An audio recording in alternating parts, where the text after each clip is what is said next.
श्री सद्गुरु महाराज की जय। शांति संदेश मई 2019 ईस्वी से गुरु वचन संतमत के वर्तमान आचार्य पूज्यपाद महर्षि हरिनंदन परमहंस जी महाराज का यह प्रवचन दिनांक 21/3/2017 ईस्वी को सुपौल जिलाधिवेशन के अवसर पर प्रातःकालीन सत्संग में हुआ था। प्रेषक डॉक्टर स्वामी गुरु प्रसाद। हमारे गुरु महाराज ने कहा था, अगर ध्यान भजन नियमित रूप से करते रहोगे, पवित्र जीवन बिताओगे, पाप कर्मों से अपने को अलग रखते हुए नियम पूर्वक सत्संग करते रहोगे, तो इस जीवन में अंतः प्रकाश की प्राप्ति नहीं होने पर भी अन्य योनियों में जाना नहीं पड़ेगा।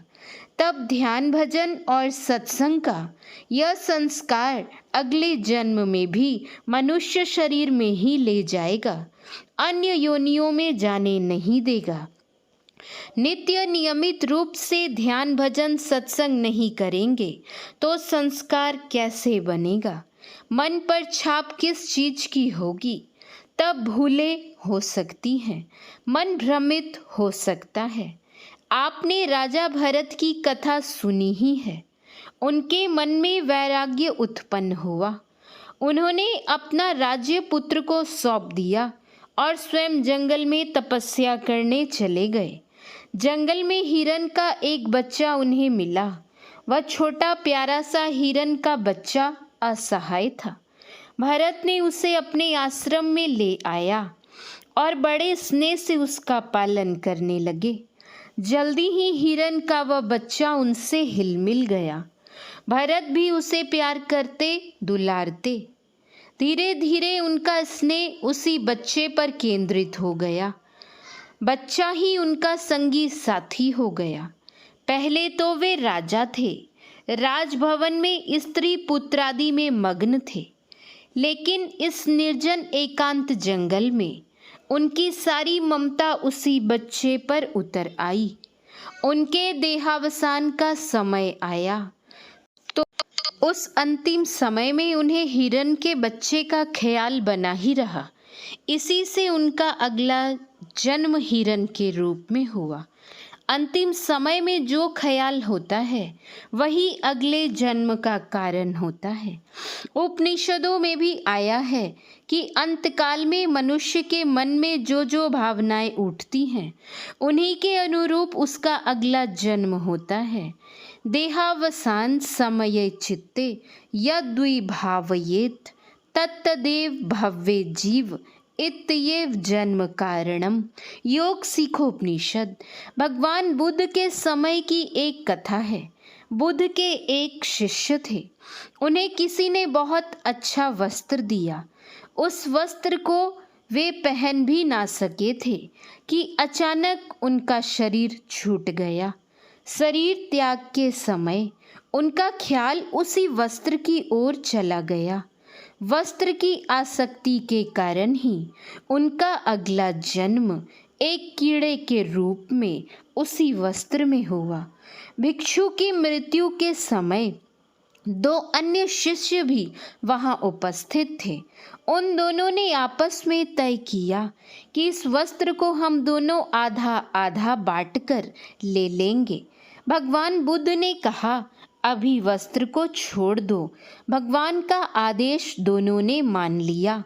एक सप्ताह बाद बुद्ध ने दोनों शिष्यों को बुलाकर कहा, अब इस वस्त्र को दोनों बांट कर ले लो।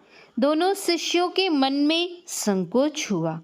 वे कुछ समझ ना सके और उन्होंने पूछा, भगवान, उस दिन तो हम इस वस्त्र को बांट रहे थे तो आपने मना कर दिया था और आज स्वयं आप इसे बांट लेने का आदेश दे रहे हैं। आखिर इसमें क्या रहस्य है? हमें समझाएं।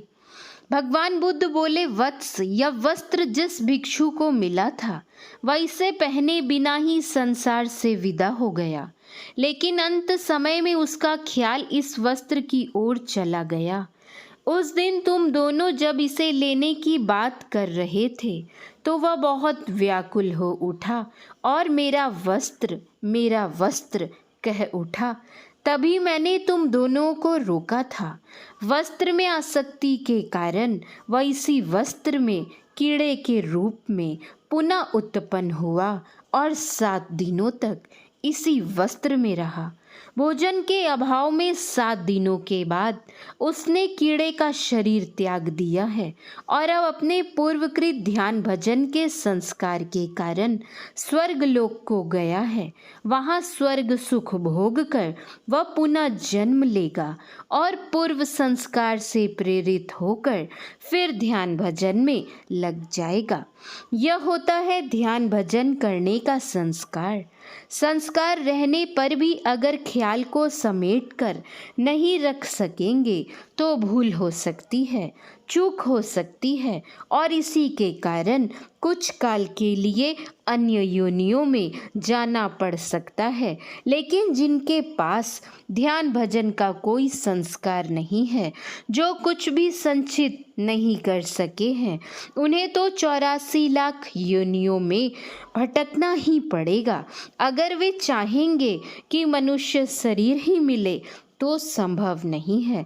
परम भक्तिन सहजोबाई ने कहा है, 84 भुगती घनी बहुत सही जम मार, भरमी फिरे तिहु लोक में तऊ न मानी हार, तऊ न मानी हार, मुक्ति की चाह न कीनी, हीरा देही पाए मोल माटी के दीनी, मूर्ख नर समझे नहीं समुझाया बहुबार, चरणदास कहे सहजिया सुमिरो ना करतार।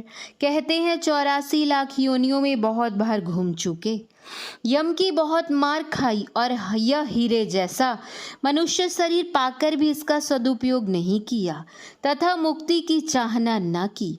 जैसे चूहा मुश्किल में आ फंसता है, उससे निकलना नहीं जानता, वैसे ही हम भी इस शरीर में आ गए हैं और इससे निकलना नहीं जानते। कर्मानुसार देवदूत या यमदूत प्राण को शरीर के 9 द्वार से निकालेंगे। जितने समय के लिए इस शरीर में आए हैं, वह समय जब पूरा होगा तब निकलना ही पड़ेगा। जो धर्मात्मा है, पुण्यात्मा है, वे आदर पूर्वक सम्मान के साथ ले जाए जाते हैं, लेकिन जो पापी हैं, अधर्मी हैं, वे यमदूत की मार खाते हुए बलात् ले जाए जाते हैं। शरीर के 9 द्वारों से निकलने का मार्ग उत्तम मार्ग नहीं है, कष्टदायी मार्ग है। संत लोग कहते हैं कि इस शरीर रूपी पिंजरे से बिना कष्ट के निकलने का मार्ग भी है और वह मार्ग अपने अंदर ही है। ध्यान भजन से उस मार्ग की तलाश करो। उस मार्ग की तलाश दृष्टि योग से की जा सकेगी और उसकी युक्ति मिलेगी संत सद्गुरु से। अभी हम अपने शरीर को देख रहे हैं, किंतु शरीर में बसने वाली आत्मा को नहीं देख पाते। आत्मदृष्टि से आत्मदर्शन होता है, हम अपने को पहचानने लगते हैं, तभी परमात्मा के दर्शन भी होते हैं। इसलिए सहजोबाई ने कहा है, आपुन ही को खोज मिले जब राम शनेही। पहले अपनी खोज करो, तब परमात्मा के दर्शन होंगे। अपने आप की खोज कहाँ करेंगे? बाहर नहीं, अपने ही अंदर में हम हैं। यह सभी जानते हैं, लेकिन आवरण में हैं। हमारे शरीर के अंदर 3 तरह के आवरण हैं, अंधकार, प्रकाश और शब्द के आवरण। इन तीनों को पार करने पर परमात्मा का साक्षात्कार होता है। जब तक यह नहीं होता, आवागमन के चक्र में घूमने से बच नहीं सकते। बारंबार जन्म लेना और बारंबार मरना होता रहता है, इसमें कभी चैन नहीं मिलता। हम लोग रोज पाठ करते हैं, आवागमन सम दुख दूजा, है नहीं जग में कोई। अतः यदि सुख पाना चाहते हो तो प्रभु भक्ति करके उस राम राज्य में चलने का प्रयत्न करो, जहाँ पहुंचकर आवागमन का कष्ट न हो, बल्कि पूर्ण सुख और पूर्ण शांति हो। लेकिन एक ही शरीर में यह काम पूरा हो जाएगा, संभव नहीं है। लेकिन प्रारंभ इसी शरीर से करो तो बार बार मनुष्य शरीर मिलता रहेगा और भक्ति का संस्कार दृढ़ होता जाएगा। अगर प्रारंभ ही नहीं करोगे तो अर्जित पुण्य की पूंजी समाप्त हो जाएगी और फिर मनुष्य शरीर से हाथ धोना पड़ेगा। यह मनुष्य का शरीर ही इस बात का द्योतक है कि तुम्हारे पास पूंजी है, लेकिन जब पूंजी समाप्त हो जाएगी तो भक्ति का कारोबार कैसे करोगे? कम से कम पूंजी तो बरकरार रखो, आगे भी मनुष्य शरीर ही मिले। इसके लिए मानवोचित सद्गुणों को अपनाओ। यह मनुष्य शरीर पाने का क्या मकसद है, क्या कार्य है, उस कार्य के संपादन में लग जाओ। मनुष्य शरीर पाने का जो परम फल है वह यह है कि हम परमात्मा की भक्ति करें। अगर हम भक्ति कर रहे हैं तो सच्चे अर्थों में हम में मानवता है, हम मानवोचित कार्य कर रहे हैं। अगर हम परमात्मा की भक्ति नहीं कर रहे, सिर्फ आहार निद्रा भय और मैथुन इतने में ही मग्न है, तो ऐसे मनुष्यों के लिए गोस्वामी तुलसीदास जी महाराज ने कहा है कि लाभ कहा मानुष तन पाए। फिर मनुष्य तन पाने का लाभ ही क्या हुआ? यह सब जो तुम भोग रहे हो, इसे तो पिछले अनेक शरीरों में रहकर भोग ही चुके हो। श्री राम ने अपने राज्य के लोगों को उपदेश दिया था और उसमें कहा था कि यह शरीर जो हम लोगों को प्राप्त हुआ है विषयों के भोग के लिए नहीं है। फिर भी संसार में हैं तो सांसारिक विषयों को ग्रहण तो करना ही पड़ेगा, लेकिन उन्हें हम वैसे ही ग्रहण करें जिस तरह बीमार पड़ने पर हम औषधि लेते हैं। स्वस्थ होने के लिए हम भरपेट औषधि नहीं लेते, रोग मुक्ति के लिए नाम मात्र की औषधि लेते हैं और जब रोग मुक्त हो जाते हैं तो औषधि त्याग देते हैं। ठीक उसी तरह जब हम संसार में हैं तो हमें भोगों को ग्रहण करना पड़ेगा, वस्त्र पहनना पड़ेगा, भोजन करना होगा, निद्रा लेनी होगी, घर में रहना होगा, लेकिन महज इसी के लिए यह शरीर प्राप्त नहीं हुआ है। सृष्टि के आदि काल से अब तक ना जाने कितने बार शरीर प्राप्त हुए और कैसे कैसे भोगों को तुमने भोगा, लेकिन तुम्हें सुख शांति नहीं मिली।